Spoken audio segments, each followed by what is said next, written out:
అందరికీ వందనాలు తెలియజేస్తున్నాను.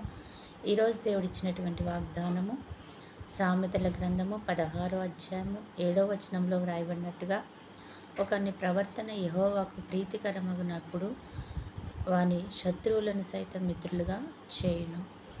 దేవుడికి నువ్వు ప్రీతికరమైన బిడ్డగా, దేవునికి ఇష్టమైన బిడ్డగా, నీ క్రియలు, నీ ప్రవర్తన దేవునికి ఇష్టమైనదిగా ఉంటే నీ శత్రువులను సైతము దేవుడు మిత్రులుగా మార్చి, ఈ లోకంలో నీకు వ్యతిరేకత లేకుండా, ఈ లోకంలో ఏ దుష్టుడు ఎవరూ నిన్ను ఏలకుండా దేవుడు చేస్తాడంట.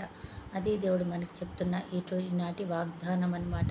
నిజమే, ఈ లోకంలో, ఈ భూమి మీద నీకు శత్రువు లేకుండా చేస్తాడు. ఎప్పుడు అనంటే, నువ్వు దేవుని దృష్టిలో యథార్థంగాను నమ్మకంగాను దేవునికి మహిమకరమైన పాత్రగా ఉన్నప్పుడు ఆయన నీకు సకల వ్యతిరేకతలను, నీ చుట్టూ ఉన్న ప్రతి అననుకూల పరిస్థితి మారుస్తాడంట ఆయన. అందుకని ఆయన అంటున్నాడు, నువ్వు ప్రీతికరంగా దేవునికి ఉన్నట్లయితే నీ శత్రువులు సైతం నీకు మిత్రులుగా మారుతారు అంటున్నాడు కదా. నిజమే, దేవాది దేవుడు మనకి ఒక బానిసగా యోసేపుని తెచ్చుకున్నాడు పోతిఫర్, కానీ ఆయనకి సమస్త అధికారాన్ని ఆ ఇంటి మీద ఇప్పించాడంట. ఎందుకో తెలుసా?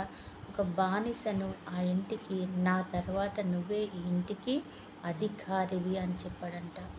నా తర్వాత నేను ఇంట్లో లేనప్పుడు సమస్తమైన పనికి నువ్వు అధికారివి, నా ఈ పొలాల మీద నువ్వు అధికారివి, నా యొక్క ఆస్తిపాస్తుల మీద నేను పెద్దగా నియమిస్తున్నాను, నాకు నా అవసరతల మీద నిన్ను పెద్దగా నియమిస్తున్నాను, ప్రతి అంశంలో నేను నీకు అధికారం అప్పగిస్తున్నానని చెప్పి వెళ్ళేవాడంట.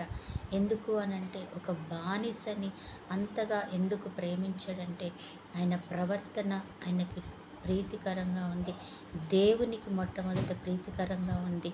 నీ దేవుడు గొప్పవాడు, నువ్వెక్కడుంటే అక్కడ నేను ఆశీర్వదించబడుతున్నాను యోసేపు అంటాడు ఆ ఇంటి యజమాని అన్నమాట. నువ్వు నిజంగా దేవుని కుమారుడవే, నీ దేవుడు నిజంగా గొప్పవాడే. ఎందుకు అంటే, నువ్వు ఎక్కడున్నా కూడా అది నాకు దీవెనకరంగానే ఉంటుంది, కాబట్టి నా తర్వాత నువ్వే ఈ ఇంటికి అధికారివి అంటాడు.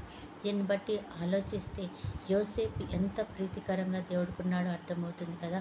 అలాగే మనం కూడా అన్నప్పుడు మన యొక్క అధికారి కావచ్చు, మనకి స్నేహితుడు అవుతాడు, మన యజమాని కావచ్చు, మనకి మన భోజన బల్ల చుట్టూ ఆయన సంతృప్తికరంగా మనల్ని భోజనం చేయించే గొప్పగా ఉంటాడనమాట కదా.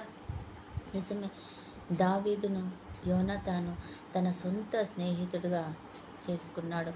ఆయన ఒక రాజకుమారుడు, ఈయనొక సామాన్యుడు, కానీ ఇద్దరు కూడా స్నేహితులుగా ఉన్నారు. అందుకని నువ్వే గనక దేవునికి ప్రీతికరమైన బిడ్డవైతే దేవుడు మనకి ప్రతి ఒక్కరిని కూడా మనకి మిత్రులుగా చేస్తాడు. ప్రతి ఒక్క వ్యతిరేకత శత్రువు కూడా మనకి మిత్రుడుగా మారుతాడు. కాబట్టి ఈరోజు మనం మన ప్రవర్తన సరి చేసుకుని దేవుని దృష్టిలో సమాధానకరంగా ఉందాం. దేవుడు మనకి మేలు చేయనుగాక. ఆమేన్.